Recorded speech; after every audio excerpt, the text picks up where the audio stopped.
Victoire du Barça, les gars, mais franchement, beaucoup de choses à dire sur ce match. Salut les gars, j'espère que vous allez bien. Du coup, on se retrouve ce soir pour le débrief des matchs entre Real Oviedo et le Barça. Du coup, match, les gars, du coup, qu'on a gagné un but à trois parce que voilà, on est à l'extérieur. Et franchement, les gars, on va commencer ce match, du coup, cette analyse de match par les attaquants déjà. Parce que franchement, les gars, surtout les premiers mi-temps, j'avais l'impression qu'on on était en train de jouer avec 8 joueurs. Franchement, les gars, déjà, j'étais trop déçu par Ferran Torres.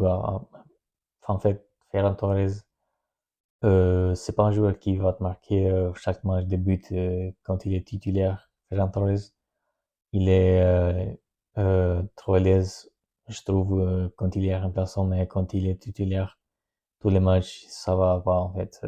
Ferran Torres, c'est pas un joueur qui va être bon en fait quand il va être chaque match titulaire. C'est mon avis quoi. Après, je sais pas qu'est-ce que vous en pensez, mais moi je vois comme ça. Et puis Rafinha, les gars, franchement, ce soir, Rafinha, trop décevant, je sais pas. Mais là, trop de passes ratées, des dribbles ratés.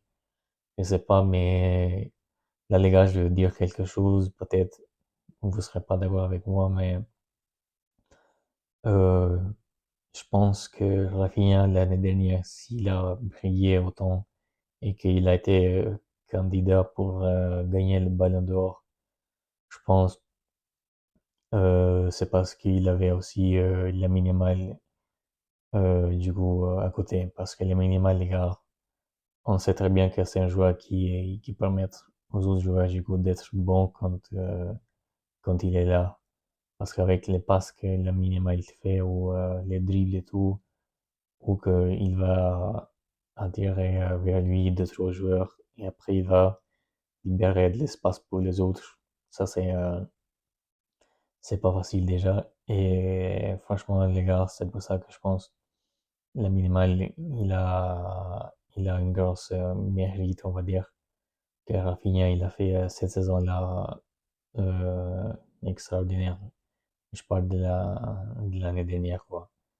Et là, les gars, j'ai peur que Rafinha, quand Lamine Yamal, du coup, il est pas là, je pense qu'il va tomber, il va beaucoup tomber parce que c'est pas un joueur qui va faire la différence comme Lamine il le fait. Après, je sais qu'il a fait un poteau, mais après ça, les gars, qu'est-ce qu'il a fait malgré ça? Il a rien fait, quoi. Voilà, peut-être vous allez dire que oui, il fait des efforts en défense, mais ça suffit pas, les gars, ça suffit pas parce que ça va pas changer le match, quoi. Ça va pas changer les résultats. Donc, match décevant de Rafinha, franchement, j'attendais beaucoup plus de lui. En plus, quand il est minimal, il est pas là, donc c'est pour ça que j'attendais beaucoup plus de Rafinha. C'est dans ce match-là qu'il faut être décisif. Donc, franchement, j'ai été déçu par Rafinha, surtout en plus quand on voit qu'il était candidat pour le Ballon d'Or et tout. Là, les gars, c'était compliqué. Et maintenant, on va passer du coup sur nos joueurs. Et franchement, je voulais passer du coup Dani Olmo, les gars. Franchement, même lui, il m'a trop déçu ce soir.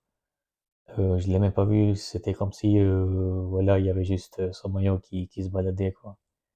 Parce que quand on a vu, excusez-moi, ça bug. Quand on a vu du coup la performance contre il a fait, c'était une bonne performance, passe D, but. Franchement, on s'est dit que là, il a retrouvé son niveau, mais là, les gars, ce soir, il a été, donc ça a été tellement compliqué pour Daniel moi ce soir, les gars. Franchement, je sais pas qu'est-ce qui s'est passé ou là, on voit que depuis le début de la saison, quoi, c'est tellement compliqué pour lui. C'est plus le même joueur, franchement, les gars. Là, s'il continue comme ça, je pense que là, les mercato prochains, enfin, en fait, pas le mercato prochain, Mais je voulais dire, pendant le mercato de l'été, quoi.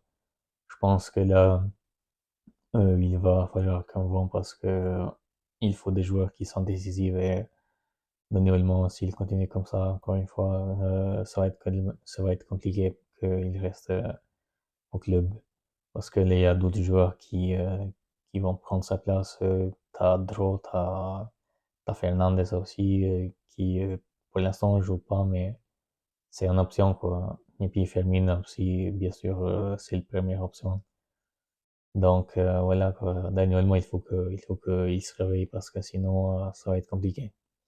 Et du coup, après, sinon, les gars, les premiers mi-temps, je trouve, ça a été bon, la défense ou les milieux de terrain, franchement, ça a été bon. Après, juste l'attaque, ces trois joueurs qui a été catastrophique, on va dire. Et puis Rashford, les gars, il a été franchement trop fort ce soir, malgré qu'il n'a pas marqué, mais il a donné un passe D quand même sur le troisième but de Raúl. Mais sinon, Rashford, surtout les premiers temps, les gars, c'était le seul joueur en attaque qui a été trop fort. Il faisait des frappes extraordinaires, mais malheureusement, les gars, le gardien de Oviedo ce soir, je sais pas qu'est-ce qui s'est passé, mais il a été à son prime. Franchement, wow. J'ai été choqué personnellement qu'il a arrêté des frappes quand même de Rashford. Et puis sinon, après, pour la deuxième mi-temps, ça a été un peu mieux, quoi.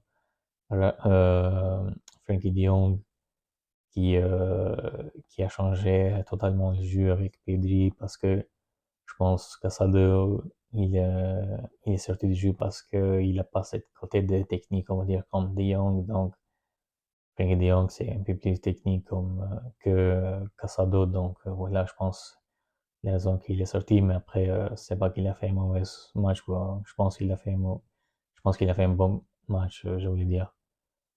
Et voilà, quand Frenkie de Jong qui fait sa passe pour Lewandowski, et Lewandowski, les gars, du coup, qui, avec cette deuxième but qui nous donne l'espoir. Franchement, ça va être bien de voir Lewandowski qui marque, surtout dans cette match parce que on avait trop de mal à marquer. Franchement, c'était compliqué pour nous ce soir. C'était un match piège parce que contre des petites équipes comme ça, les gars, c'est toujours des matchs pièges. Ils vont tout donner. Donc, voilà quoi. Et après, bah, on a Eric Garcia, les gars, qui a été choisi l'homme des matchs. Franchement, ce soir, un bon match, buteur. Et Araujo, franchement, ce soir, il a été bon aussi. Kobayashi, il a été bon aussi. Bon, Araujo, il a été un peu plus, je pense, parce qu'il a marqué aussi le but. Donc peut-être ça lui donne une meilleure note que Kobayashi. Et après, Gérard Mathieu-Legard, ce soir, ça a été compliqué, je pense, quelques fois parce que j'ai vu qu'il se fait manger, on va dire, par les joueurs de Oviedo, je sais pas comment il s'appelle, mais surtout le deuxième mi-temps, j'ai vu que il a été dépassé facilement. Et puis sinon, voilà les gars, là, c'était très important cette victoire parce que quand on voit les Real Madrid qui gagnent tous les matchs et qu'ils ont devant nous, là, c'était obligé de prendre la victoire. Et franchement, là maintenant, avec cette victoire, ça fait du bien parce que on est à 2 points d'écart du Real Madrid, donc on est toujours proche d'eux. Et voilà quoi, donc je sais pas qu'est-ce que il y a d'autres choses à dire, je pense. Plutôt, j'ai tout dit. Dites-moi en commentaire, les gars, si j'ai pas dit quelque chose. Mais de toute façon, les gars, ça a été un match compliqué et on l'a gagné. Ça, c'est le plus important. Du coup, je vous dis à très bientôt pour le prochain match du Barça contre la Real Sociedad. Et prenez soin de vous, les gars. Ciao.